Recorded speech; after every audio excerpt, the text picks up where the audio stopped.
The Rebel Capitalist Show. All right, guys, it gives me a great deal of pleasure to welcome someone back to the Rebel Capitalist Show. He is my good friend and the official lawyer. He's the official Rebel Capitalist lawyer himself, Robert Barnes. Welcome back, buddy. Good to be here. All right. Well, you and I have this FOIA request going with the Fed. I mean, they were past their deadline, I think, in February was their deadline.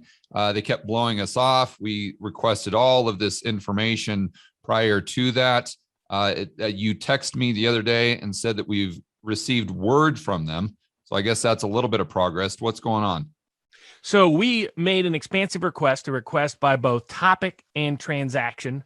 The topical request included requests about communications concerning certain people, concerning certain transactions, concerning certain subject matters that covered the whole history of the Fed. And some was very specific audit tailored materials that you would do if you were a bank auditor. A bank auditor drafted that part of our FOIA request. And then we, with the help of various people in the community as well, drafted for a whole bunch of different topical areas. They initially came back, and within the FOIA rules, they can request extensions of time. They exhausted all of those extension requests. They kept saying, don't worry, we're looking at this. We're getting it together. It's a lot of material. We just need a little more time. And they did 4 of those, and then they ran out of time by February.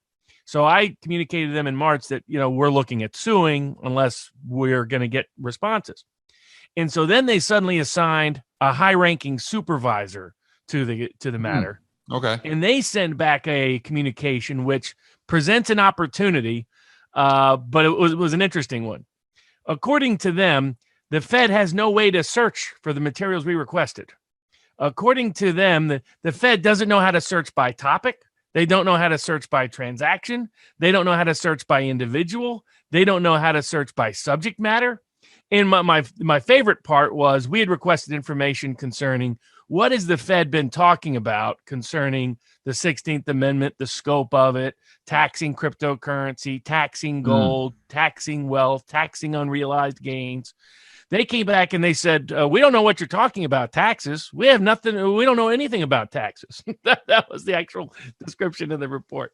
So what they've done is effectively said, you've walked into our library, and we're not going to show you anything in our library unless you tell us what our Dewey system is. Yeah, I was just going to say, it's like the Dewey Decimal System. Yeah. That's exactly right. Unless you tell us how we've organized our records, how we've archived our records, how we've digitized our records, unless you can give us that code, we can't give you anything. So, but to me, that really just opened up an opportunity. They could buy time of this tactic, fine. We knew they would take these kind of delayed tactics to them. But what they really did is they gave me a good idea, which was we should ask the Fed, what do they digitize? What do they archive? How do they store information? How do they access information? How do they record information? How do they train their FOIA people to access that information when requests are made? Yeah, I mean, that could help out a lot of other people, too, that are either in the process of doing a FOIA request with the Fed or maybe other government agencies, and then people that will do that in the future. And that was one of our main goals here. Exactly. I mean, we were just requesting certain things in the vault. They're now basically telling us we have to ask for the architecture of the vault, how the vault was designed, how the vault was structured, and what the code is to the vault. Well, that's fine by me. I was like, I hadn't even thought about asking for that. But that is dramatically expansive because then we can give everybody a roadmap to where everything is stored, everything is located, everything is identified. We can give them the code to the vault anytime they want for a FOIA request. So we're going to be filing an amended request that asks for all of that additional information. Say, okay, you're saying we have to know what the code is. Tell us what the code is. Tell us how the vault was structured. Tell us how it was designed. Tell us what goes into which safe deposit boxes. Tell us where the keys are. Tell us what the keys are. And then we'll come back with our request for the specific subject matter that we want within that structure. But this way, we're going to find out the entire FOIA, the entire Fed structure. Because personally, I have no doubt that they have digitized and archived massive amounts of these records. Right. And I have no doubt they can search within a keystroke of like we asked for. What have you ever said about Ron Paul? We're just kind of curious. Well, what's in the emails? What's in the memorandums? Tell us all the time, Ron. I can guarantee you they can type in somewhere at the Fed Ron Paul and find every communication, memorandum, email, or document concerning him. They're pretending that they can't unless we give them the code, the key, the password. So we're going to ask for the password. And that in turn will allow people to really be able to enter the FOIA vaults of the Fed forevermore. So it's going to be even more beneficial in the long term.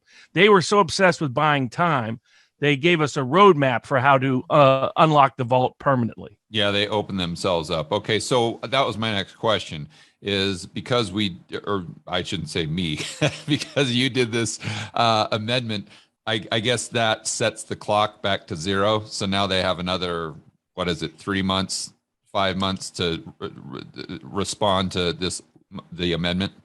To a certain degree. We're going to phrase it and frame it as an amended complaint, as an amended request. Consequently, that puts them back on a regular 30-day timetable. Okay. So they would have to respond in June. What they may try to do is they may try to say, well, this amended request is really a new request and try to trigger the old timelines. They can get away with that. They can at least try that, and there's not much we could do about it aside from suing earlier rather than later. Yeah. But if it looks like we're going to ultimately get the new information, then we let them play out how much they can delay. If it looks like they're just going to do delay and never get it to us, we have earlier and easier grounds to sue now because it's technically framed as an amended complaint, which we got the right to because of how they chose to respond. Right. And, I don't think it's any more encouraging the way they responded, because, if you think that through, let's just say that, let's take them at their word and say that they don't have the ability to actually, source those records or sort their, electronically any emails that have pulled up the name Ron Paul or something like that, or they have no way of knowing what happened, during the 2020 March when they set up that special purpose vehicle to buy corporate debt. There's just no way of knowing that within the Fed. That's even scarier than the Fed having the power in the first place, because now all of a sudden they've got the power and they're admitting that they're completely inept and completely incompetent. Exactly. If the Fed is in a position where they can't even find out what somebody thought, say, in the late 60s or early 70s about inflation, that's more damning than what information likely would be given to us about those communications. Exactly. So that's why I see it as win-win. It becomes a court of public opinion win and a legislative reform. Because for those people that want reform of the Fed, they obviously run into hurdles in terms of real ending the Fed, but there are ways to chip away at it. Yep. And if we're able to document, the Fed's not even keeping accessible information about their own policies and procedures about critically historically relevant debates and discussions and conversations over time, then that's something that can be legislatively fixed. In other words, that's something that people could pass as Rand Paul could push through a proposal that says, hey, let's just amend so that the Fed has to digitize and archive all their records for FOIA searchable purposes. That's a small legislative reform that would be much easier to pass than the whole scale one. So it opens up the possibility of legislative reform. My bet, like yours, is they absolutely have the means to access all these kind of records. Yeah. And they're just going to have to disclose it to us. Yeah. Okay, cool. Well, I appreciate that update. And obviously we'll get you back on in a month or two to see where things are after this, after they've bought this 30 days or 45 days, or I'm sure they'll go past their 30-day time limit again, but hopefully within 60 days, they'll respond and we'll have some more progress. I wanted to get your ideas on this news story I saw today where Biden's approval ratings have hit an all-time low. And I don't want to just, kind of dunk on him, although it's very easy to do, but I want to think through what are the steps that he will most likely take in order to improve that, even though those steps most likely will be in vain. But what do you think the administration does from here to salvage or improve his rating? And then how do you think that affects the midterms? I think a twofold approach. One will be to try to motivate the base with some Bernie-style policy proposals. Okay. So hence the billionaire tax that's really just a disguised illegal property tax. But they're not going to start it off with taxing working people. The income tax. Congress said it will never tax a hair on a working man's head. People can figure out how well that worked out. So the billionaire tax, just a disguised property tax, it's unconstitutional. The 16th Amendment, the definition of income is not that broad, as the Supreme Court has previously stated. But he knows it won't be something he can get through. It'll be something to rhetorically sound good. He'll look probably to the Truman 1948 platform style, when Truman was in trouble with inflation and the vestigial effects of World War II. He went back to proposing a bunch of Bernie-style left-wing quasi-populist ideas. Oh, I didn't know that. Truman did that. Yeah. Truman in 1948, that's what he ran on. He goes, I'm going to give it to them and they're going to like it.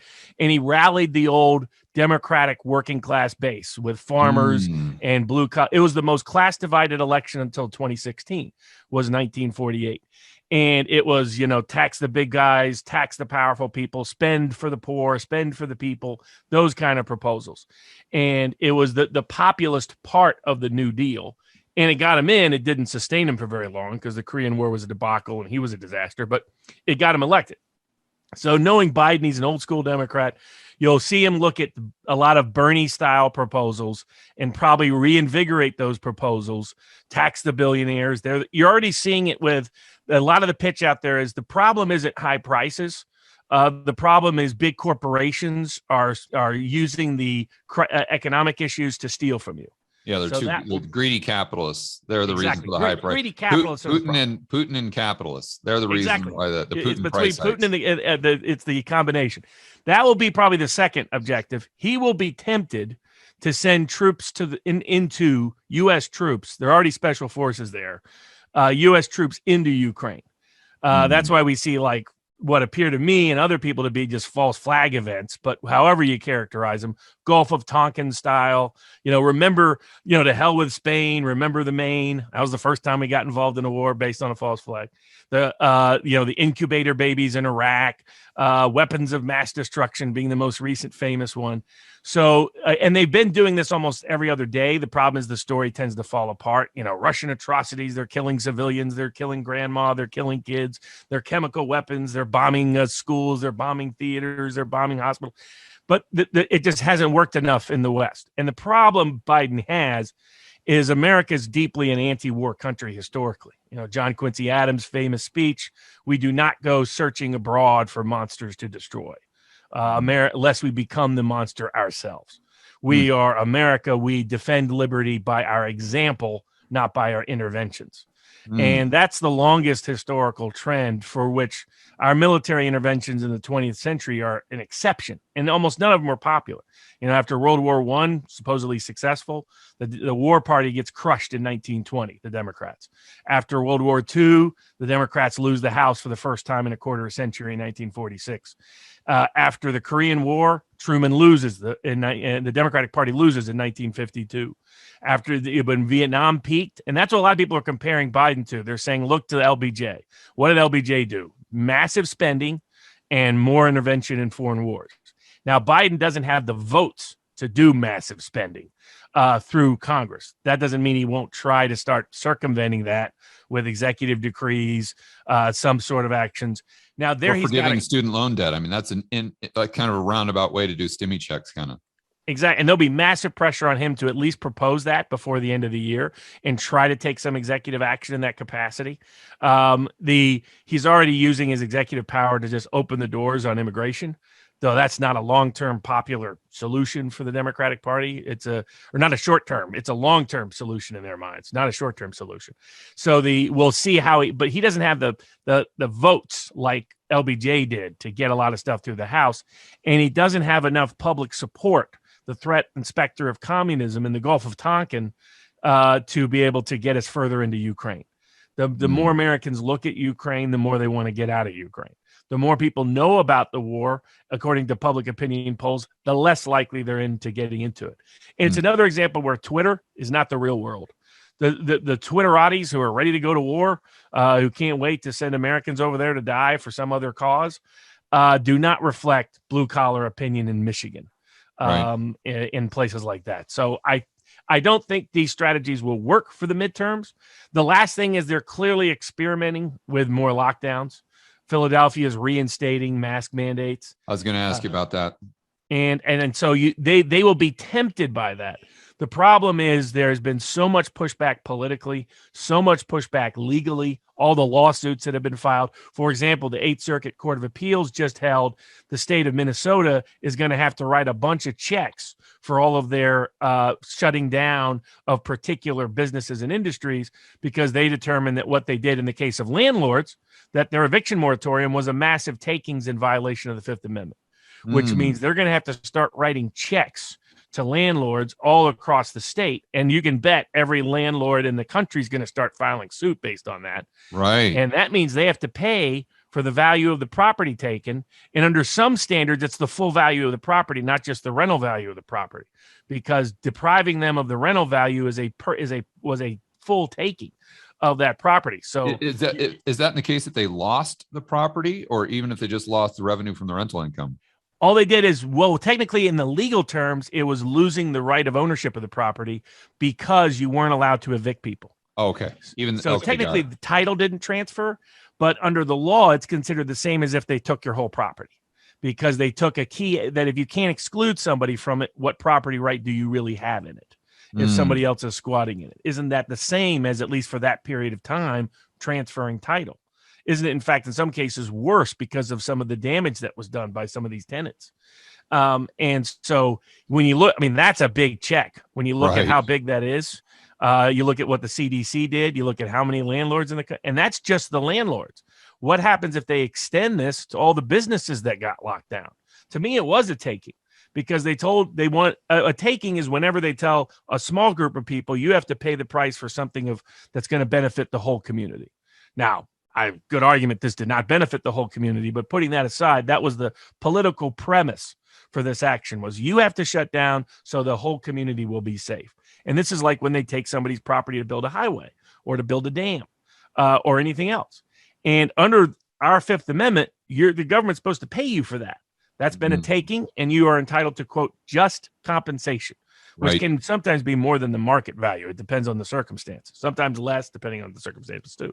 But think about how big a check that is for all of those lockdown victims in businesses. I mean, many businesses lost their business because I think it's about, they estimate almost 1 in 5 California businesses went under and haven't been able to come back because your small businesses, they just couldn't afford that gap. And many of them didn't qualify for paycheck protection, stimmy checks, because they didn't have ongoing bank accounts and lines of credit with an established bank that was politically connected. Yeah, and they weren't quote unquote essential, Robert, but Amazon was essential.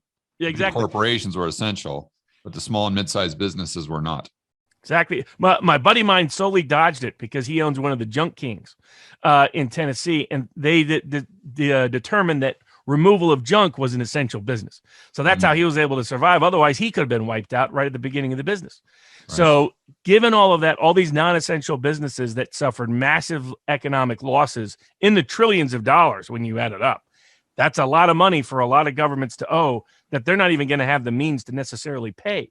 So given those legal and political problems, that really presents a practical hurdle to governments trying to reinstate and reinstitute lockdowns. So what are they doing in Philly? Like what is their motivation? This doesn't make any sense to me. It's even the CDC has come out and said that cloth masks really don't work that well. And so, and not only that, but I don't know if you follow Jim Bianco on Twitter, but he had a great chart the other day because their excuse was, well, the 7-day moving average has gone up by like 50% or something like that. So what he did is he showed a chart of 2 weeks where it shows it just going up slightly, but then he zoomed out and showed a chart of like the last year.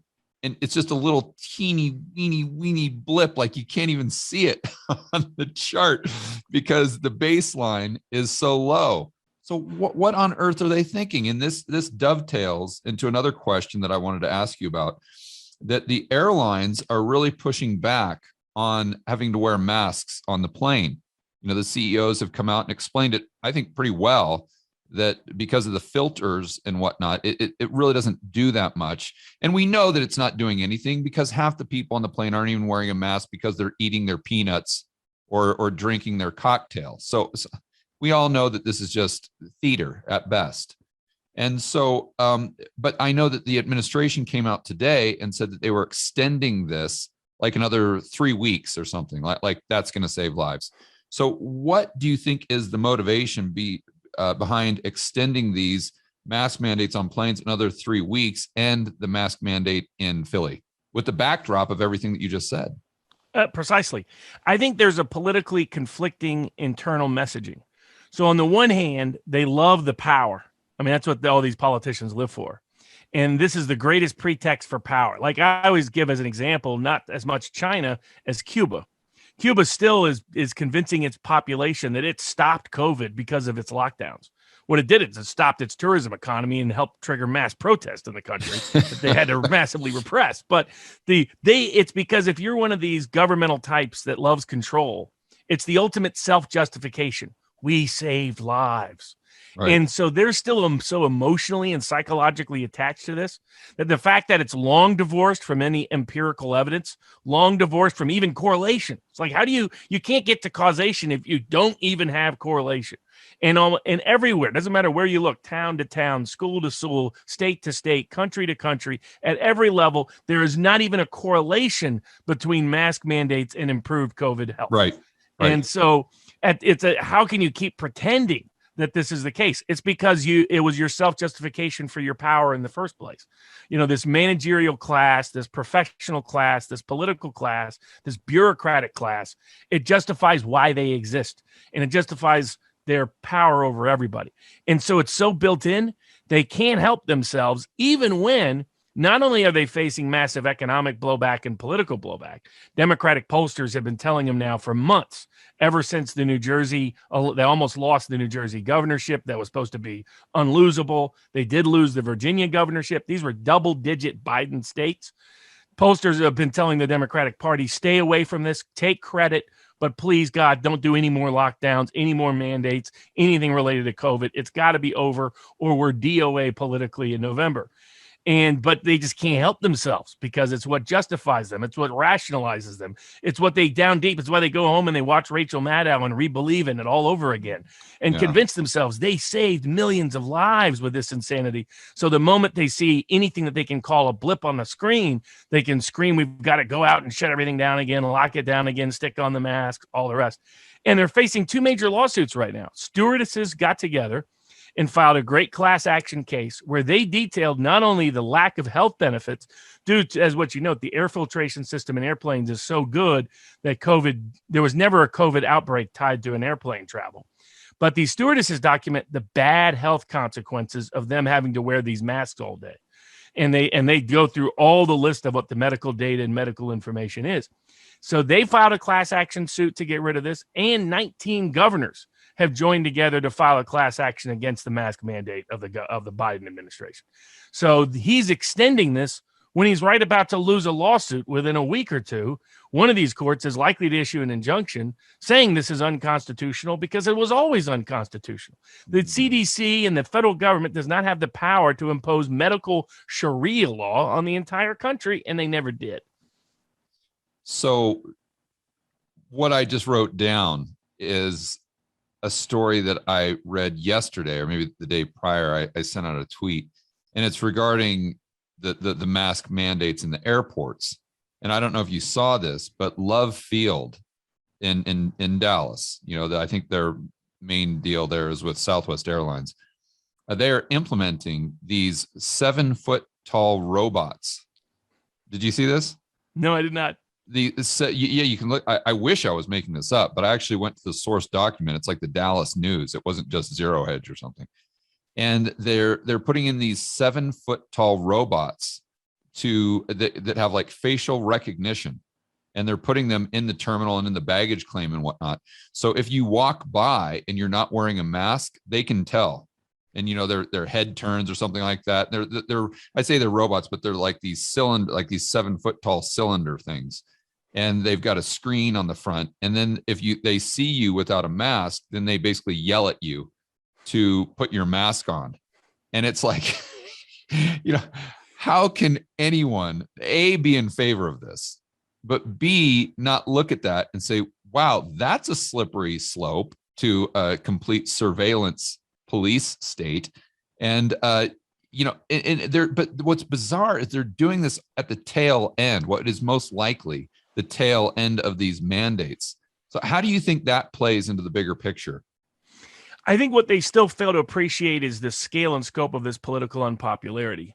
You see it in this addiction to power that the pandemic fed, where you have the World Health Organization saying we want all the world's countries to sign a treaty that gives us, the World Health Organization, complete governmental control over your country in cases of a pandemic.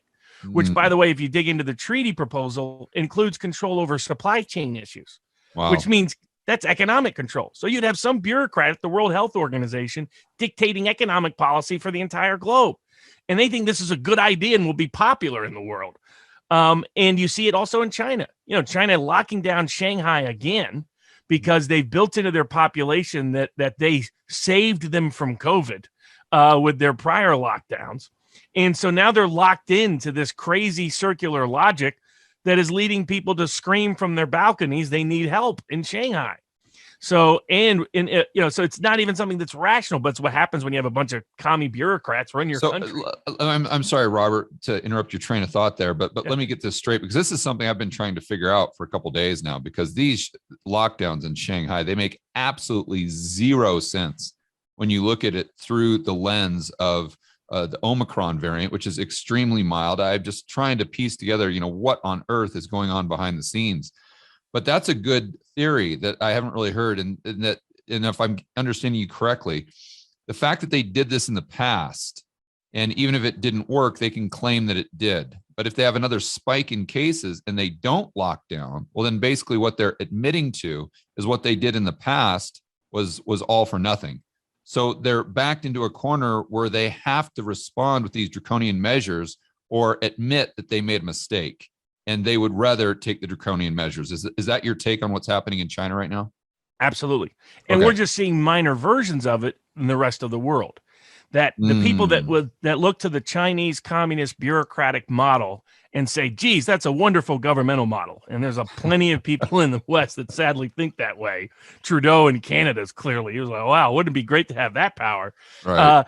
That's the same reason why China's doing it on the scale they're doing it, even though it's patently irrational, and they have to know it's patently irrational, is because they're locked into the logic for justifying why they control the whole country.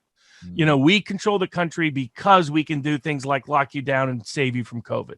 Well, that means every pandemic that comes along, they have to lock you down over and over again to keep pretending that protects you from the disease. And all it does is massively disrupt your economy and trigger massive protests. Right. And that's why people are leaking out the footage. I mean, some of it's been exaggerated in the Western press that's anti-China for various reasons, but large parts of it are accurate. I have friends of mine that are on the ground there in China, and they're saying, and they explain this logic to me.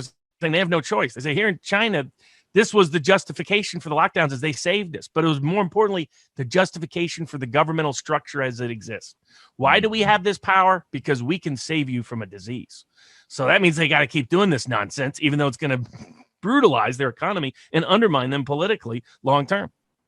Yeah, wow. It makes you kind of wonder what their end game is, because it's not like COVID's going away. You can't eradicate it. It's going to be with us forever. So you're going to continually have just these spikes, which hopefully won't lead to, I mean, in fact, the CNBC article that I was reading that was referencing the Shanghai lockdown specifically even said that since, they went into this lockdown or even prior to that, since they had this most recent outbreak, they've had 0 deaths as a result of this spike in cases. 0 deaths.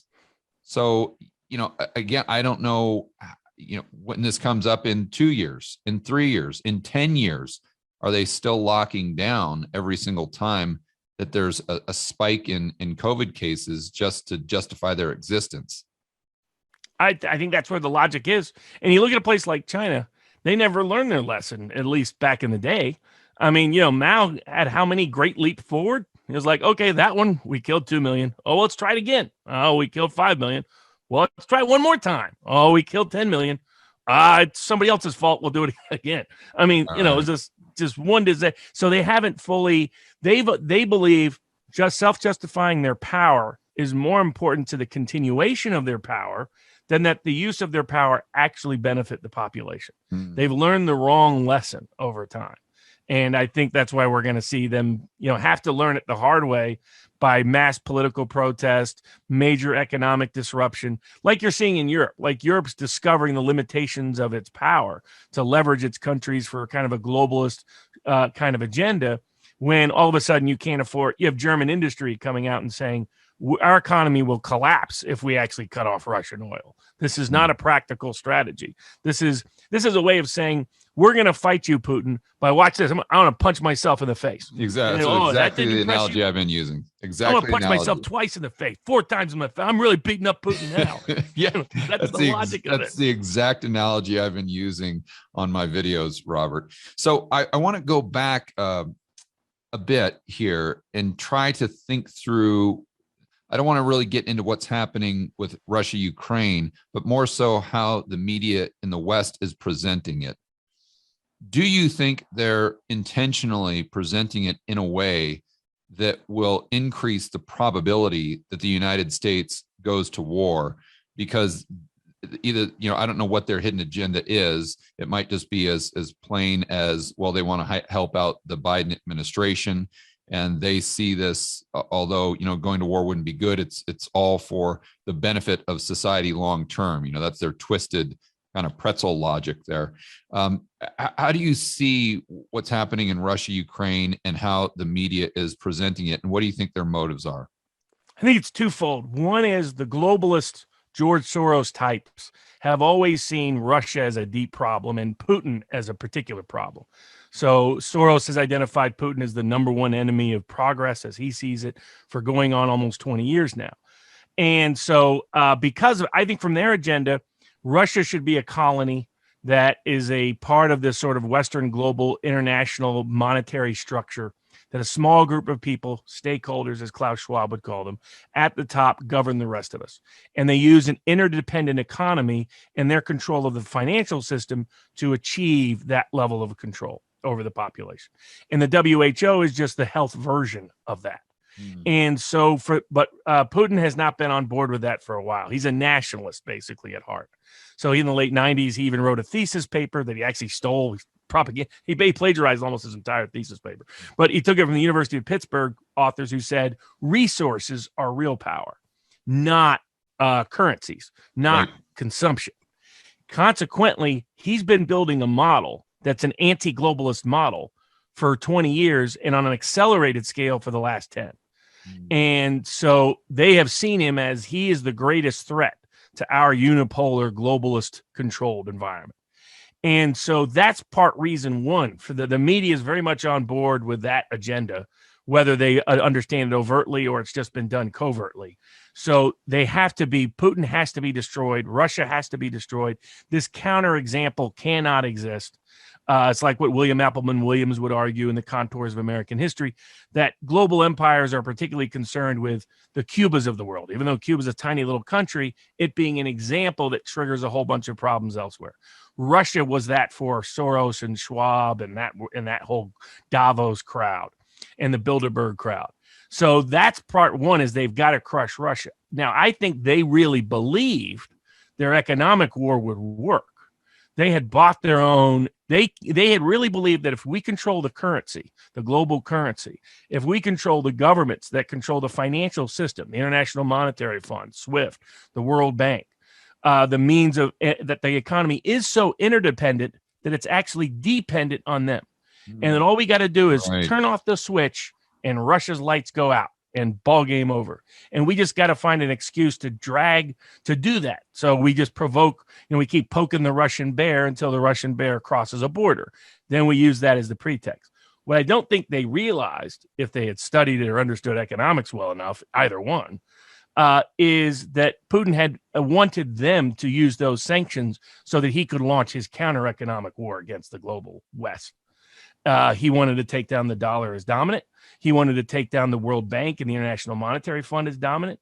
They're talking about creating independent BRICS, Brazil, India, China, Russia, South Africa, the BRICS countries, and others are talking about, let's create our own credit rating system for sovereign bonds. Let's create our own independent IMF, our own independent World Bank, our own independent commodity-driven currency pool or basket, however it's done. Create our own separate, they already were creating a system separate from SWIFT. They already, but start instituting that globally, start trading in our domestic currencies or in currencies other than the dollar, other than the euro. And the arrogance of the West led them to think this was not possible. That's why Biden makes a State of the Union speech where he says the ruble will be rubble within a week. Yeah, he put that on Twitter too. Yeah, it's now higher than it was when this whole thing started. Right. So if you look at all of those dynamics, they hadn't prepared for it. So then the question is, what next? Well, once you know these people are so dedicated to destroying Russia at all costs, and ask yourself this: who is going to want a global digital currency after this? I mean, who's going to want any country's digital currency after this? Definitely not the West digital currency. So one of their grand objectives of massive global control is massively at risk if Russia wins. So they can't afford Russia to win. So that means that since they're losing economically, they have to shift to military. They have to create a military loss for Russia that could undermine and overthrow the Russian government. So there'll be massive pressure on getting NATO countries, including the United States, into the war, because they believe the Russian military, despite the propaganda that they're trying to spin that Ukraine was winning and could win the war, they don't down deep believe that. It is a NATO-trained unit. It has lots of munitions, lots of ballistics. Ukraine, whichever side you're on politically, the Ukrainians have every motivation to fight because for the last 2 decades, they've been taught a narrative that says Russia's the source of their problems going back 3 centuries. There's a lot of Russian side historians that would say that's false. It's made up by the West, but doesn't matter. A large number of Ukrainians believe it to be true, and that's all that's relevant for purposes of their willingness to fight. But so you've got a very willing army, a very well-trained army. You've got almost over 250,000 soldiers in the field. You have another 4 million you could conscript. You've got billions of munitions flowing in across the borders every day. And you've got the satellite system of the U.S. using its people on the ground of commanders. A French reporter from Le Figaro just confirmed that yesterday, that America is basically running the battle strategy for Ukraine. And so you have a proxy NATO army that's actually better trained, better armed, more sophisticated than, say, neighboring Poland. Right. But the problem is Russia's still it's one of the strongest armies in the world. It's like one of the things that the globalists didn't like is Putin took Russia's military budget from $6 billion a year to $67 billion a year. Right. He increased it tenfold. He increased particularly sophisticated weapons. Russians have weapons that can induce tsunamis in different parts of the world. This is why when people start talking about World War III, like George C. Scott, I'm not saying we won't, Dr. Strangelove, I'm not saying we won't get our hair, buzzed a little bit, 10 million, 20 million tops, nuclear war. You have that kind of conversation taking place in the West. They're that nuts.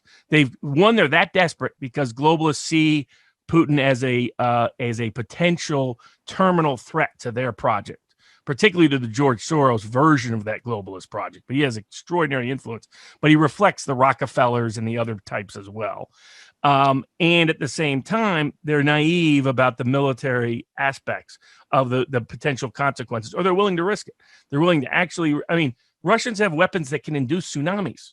They have nuclear drone submarines, all kinds of crazy hypersonic missiles that they've been showing off. This is not a country. They have the most nuclear weapons, of course, in the world. This is not a country to go to war with to find out whether they're serious.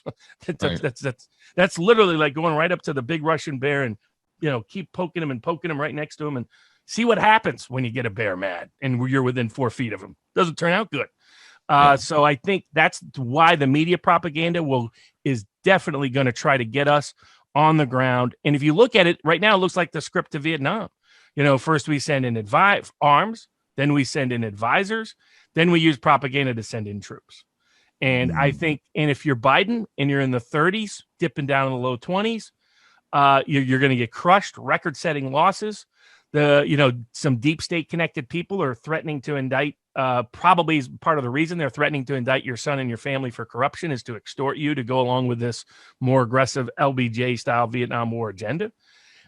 It brings massive pressure from multiple places for him to drag us into World War.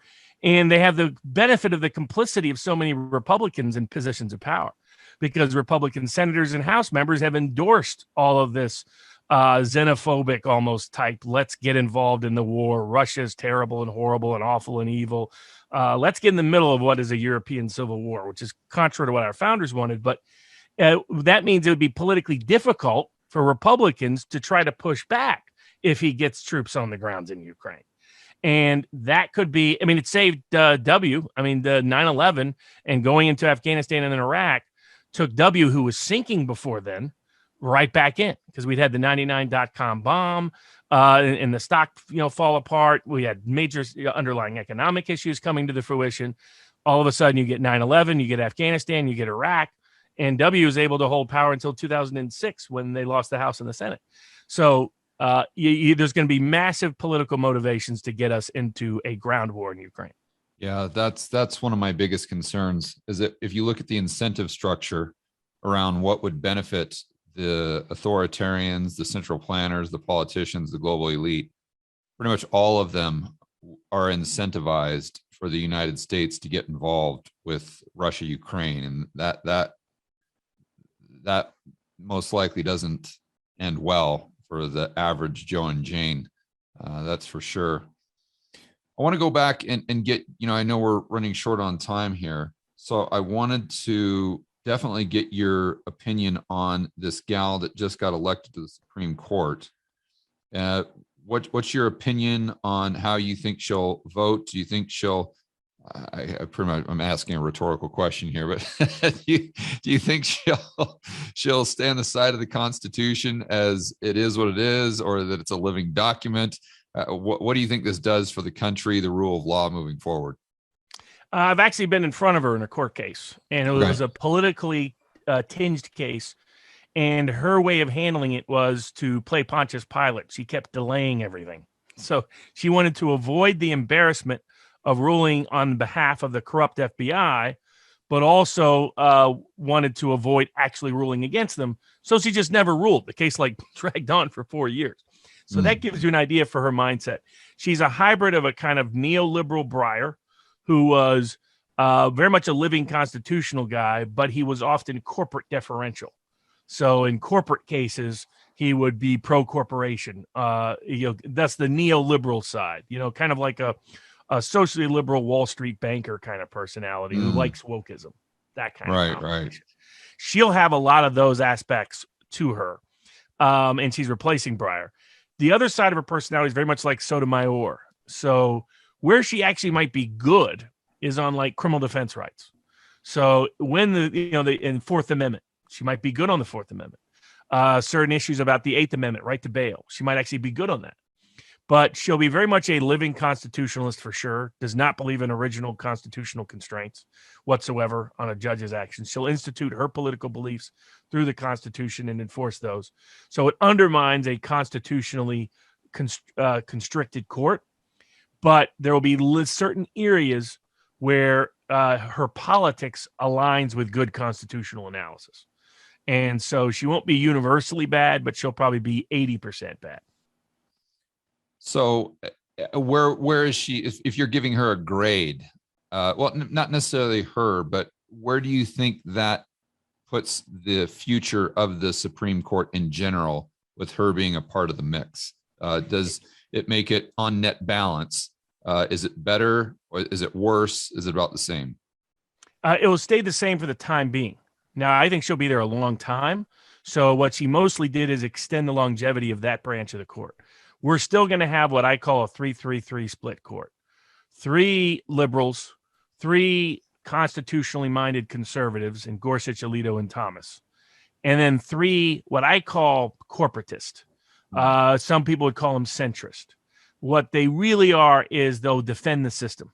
So now and then they'll pull back on the system, say that's a little too far when they think it's politically too unpopular or unpalatable. But in other places, they'll be very deferential and defensive of the system. In other words, if they had been there in 1945, These three justices are the kind of people that say, yay, Korematsu, no problem. Let's lock up the Japanese, right? They're that kind of people. Yeah. But they won't go as far as the three liberals are to remake the country in liberal vision. So that will be their limitation. And they'll be a little bit more sensitive on religious issues. Thus, for example, in vaccine mandates, I think they will ultimately find that vaccine mandates that violate someone's religious rights are illegal and violate the Constitution. That's where they'll be good. Where they'll be bad is they won't take action for a year while the lockdowns are doing their worst damage, which is precisely what they did do. So Roberts, Barrett, and Kavanaugh will be very establishment, moderate type personalities who are mostly oriented to defending the system, but will occasionally curb the system's excesses when they think it actually endangers the system. Kind of like FDR's approach. Okay, another legal question I had for you is something that came out recently in the news. California is trying to make it actual law that it would be illegal for businesses, I believe with over 500 employees, to have workers work over 32 hours a week. So basically you're taking it from a 5-day work week down to a 4-day work week, unless they pay them just an astronomical amount of overtime, which of course, this is another blow to small and mid-sized business. And you say, well, how is that, George? Because they don't have 500 employees, because you're in a labor shortage as is.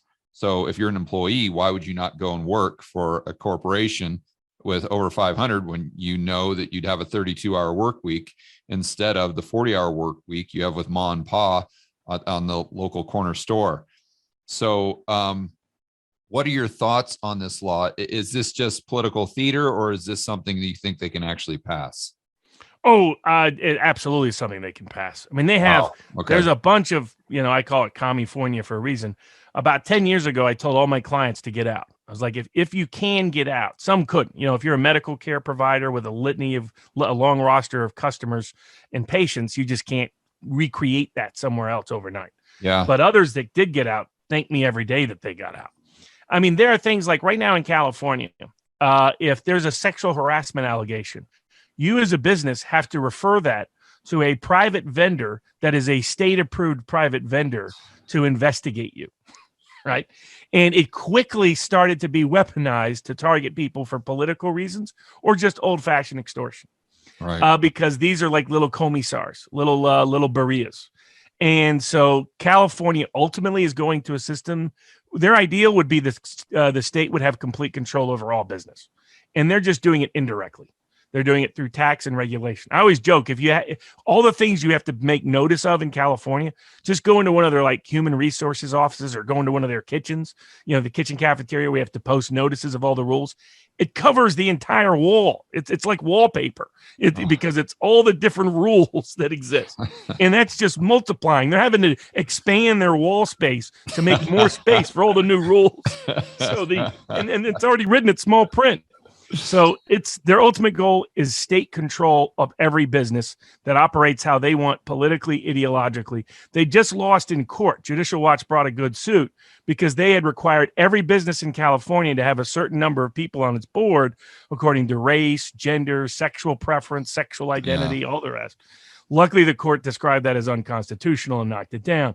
But it gives an idea. This is just state control of all businesses in disguised form. What do you think? And did you see that leak that came out from that socialist paper? It's called ProPublica, I believe. I'm sure you're familiar with the newspaper or the publication, but they just had some IRS documents that were leaked to them regarding, the quote unquote rich, the super rich, and how much they actually pay in tax. And I went and looked at the article, and they actually did a really good job of breaking it down and putting it into charts and graphs and everything. But I thought one thing that was very interesting was the group of the top, and they had the top 400 richest people in the United States, and the top, I think, 400 income earners as well, which obviously, is a lot different there. But with the top 400 income earners, they showed that the group that pays the least amount of taxes are tech people. So right there in California, and they had data from 2013 to 2018, and their average marginal rate was about 17%. So, we sit there and wonder why all these Facebooks and Googles and Twitters of the world are so woke, and why are they arguing for higher taxes and all of these other, because they don't pay the taxes, and they know that if you create this moat around the business in the sense that a smaller startup would have to pay these taxes, then it reduces their competition. So they're effectively trying to create monopoly through government decree. But I don't know if you saw that that article that came out from ProPublica, but I'd like to get your thoughts on it. So it's two things. One is what's been happening, especially since Trump got elected, is the political weaponization of IRS personnel to where they're going into people's private tax information that's by law private, and they're leaking it, and they're doing it repeatedly. Originally, they started by targeting Trump-connected people, but after that, they started doing it to any millionaire, billionaire, other people. Yeah, they had Democrats on. Bloomberg was on there. They even had athletes. They didn't show their marginal tax rate. They showed what they were, some people were making, and it had Bill Gates on there. And they showed, how he gets away with paying, whatever his average marginal tax rate was. I think Bloomberg, ironically enough, had the lowest marginal tax rate of anybody on the list, which is usually what happens with Democrats. The ones that claim that they want the taxes the most are the ones that are trying to get away paying the least amount of taxes. That's because the mayor of New York City, the highest tax location in the entire country, when you add city, state, and federal taxes, really lives in Bermuda, according apparently to his tax returns, while he was mayor. So, it's a fascinating component. But so part of it was massive criminality by high-ranking IRS personnel, for which none of them have faced any consequence, leaking that private, confidential, legally protected information about an individual. But the second part, and it reflected this buildup, they're going to excuse and justify property taxes by saying they're going to make the super rich pay first. I mean, that's what a lot of these Russian oligarch sanctions are, right? They're getting people excited about the seizure of boats and yachts and buildings and properties, even football clubs in England. Right. So why not unrealized capital gains? Exactly. It reminds me of how the Soviets started out seizing everything in Moscow. Let's go seize all the fancy estates and the fancy houses, and you get the crowd all up in all frothed up, all lathered up, and that's precisely what But of course, that ends up coming back to ordinary people, because the big tech companies can use can use various means of transferring intellectual property, various treaties, tax treaties that govern tax law, a whole bunch of things to avoid paying any of this tax. This tax overwhelmingly falls on labor earners.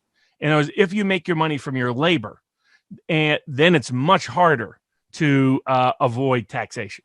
So it's the person who's your really successful labor earner, your really successful small business person who can't magically shift his revenues to Ireland. That's who gets hammered. Yeah, the group that they actually showed this, the group that pays the highest marginal rate is the group of income earners that make between like $1 million and $5 million per year. So that would be your job creator right there. Exactly. It's your entrepreneur. But to the state bureaucrat, that's their ultimate adversary. Right. Their ultimate adversary isn't the woke corporate executive that you can co-opt in a fascistic enterprise. The real enemy is your independent thinker, independent entrepreneur, independent job provider, independent property holder. That goes all the way back to the Soviet era. Who was their greatest threat? The independent peasant. The independent peasant who had just enough land to be able to provide jobs, employment, and material support to the local community. That is who they hated. That's who they starved out in a famine. It wasn't a Ukrainian-specific famine. It was a peasant farmer-specific famine. It was no more Cossacks, no more kulaks. And that's been true of the state all the way back from the beginning. And that's why they always target the high-end labor earner, the independent property holder, the independent business person, not the super elite that are politically connected and politically protected. They're coming for mom and pop operations. And you can see that in the World Economic Forum. You can see that in the Great Reset agenda. You can see that we need to go from we need a new form of capitalism. What they'll say, what's his name of Salesforce will come out. The Klaus clone, Benioff, will come out and say that capitalism is dead. And, this is why I think another reason why is because the global elite like to think of themselves as superior to everyone else. And all these dumb rubes in the real economy, well, they are inferior to us. And therefore, it's kind of like that China thing. If you have all the business people and entrepreneurs, they're the dumb rubes.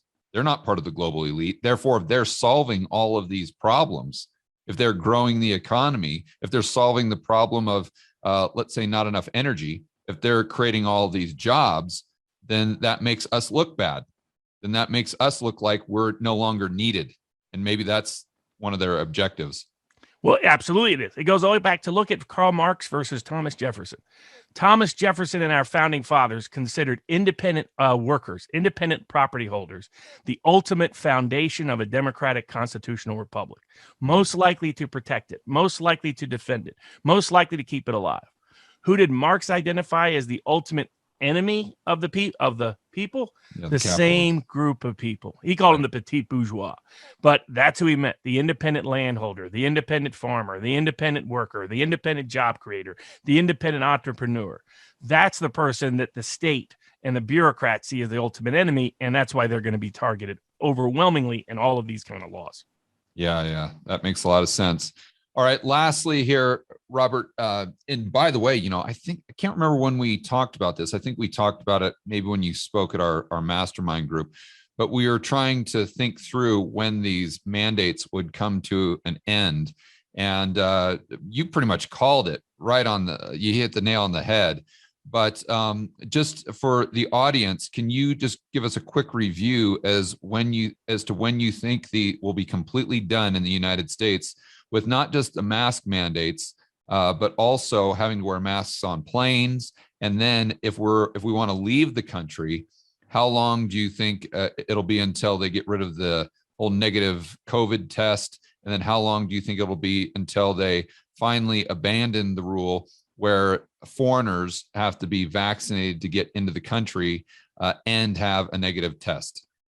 I think we're probably about a year away from sort of purging this virus of rampant authoritarianism. Okay. And I think we'll see it in a sequence of suits. I mean, as of right now, almost all the Biden mandates have been stopped on federal employees. There's one federal employee mandate that's going back and forth in the Fifth Circuit. It was shut down, then it was reopened, and now it's sort of in between. But all the other ones, the contractor mandate, other mandates, everything except for healthcare workers has been shut down. The private, most city and state and county governments have stopped their mandates, but not all. A bunch are being fought out in the court system. Most private employers pulled back on their mandates, but not all. I'm still fighting Tyson Foods in a bunch of cases throughout the country because they fired everybody, 25-year hardworking employees over this nonsense because the CEO's buddies with the Biden administration and wanted to prove. I mean, here's a chicken maker who wants to prove to the world how woke he is. I mean, it's insanity. But I think it will take another 6 months to a year, a combination of these legal cases going through. I think the Supreme Court will make a ruling on this by the year's end that will say it's illegal to discriminate against people for religious reasons related to these vaccine mandates or other mandates, and that would gut most of these mandates that are left standing. But I think it will take the November elections in 2022 to sufficiently shock the system into finally purging the vestiges of this. Oh, okay. And because I think then Biden will feel obligated to try to do something to keep their hopes alive for 2024, especially as what the data you're looking at, we're probably looking at a recession in 2023. And maybe it'll come before then, but probably almost guaranteed by then. So if he has a debacle in November plus a recession, there'll be massive pressure on him to try to whitewash everyone's memory of the disaster of the pandemic of Democratic policies. So that combination will likely lead to the final end of these mandates. All right. Boy, I sure hope so. All right, buddy. We'll go ahead and leave it there. As always, awesome conversation. For my listeners and viewers who want to find out more about what you do, where can they go? One-stop shop for everything that's related to our content, and that's vivabarneslaw.locals.com. All right, buddy. And you're right there on the homepage, by the way, because I just talked to the local people or the locals guys, and I set up a page there as well. So yeah, check them out. And I think that's where our live stream was the other evening, wasn't it? Was for we had one there and had on YouTube too. But I do a lot of exclusive content. Like if you wanted to see a prediction of everything that was going to happen in the Russia-Ukraine war from the very beginning that it started, I had an exclusive, what I call hush hush alternative histories analysis that's basically predicted everything that was going to happen. If you'd studied it, you knew it there. But basically, people can post their own exclusive content. It's a troll-free community of interested people who want civil conversation, uncensored, completely uncensored. I mean, the only person who gets to censor is me. Yeah, guys. So you got to check out Robert at Locals for sure. All right, buddy. Enjoy the rest of your day, and we'll definitely chat soon. Will do. Peace out. Hello, fellow Rebel Capitalists. Do you enjoy watching these interviews I do for the Rebel Capitalist Show? Well, if so, you would absolutely love Rebel Capitalist Live. This is the conference I do twice per year, and we've had speakers like Robert Kiyosaki, Lynn Alden, Rick Rule, Jeff Snyder, and Dr. Ron Paul, just to name a few. So go to rebelcapitalistlive.com and check out the next event we have scheduled in Miami.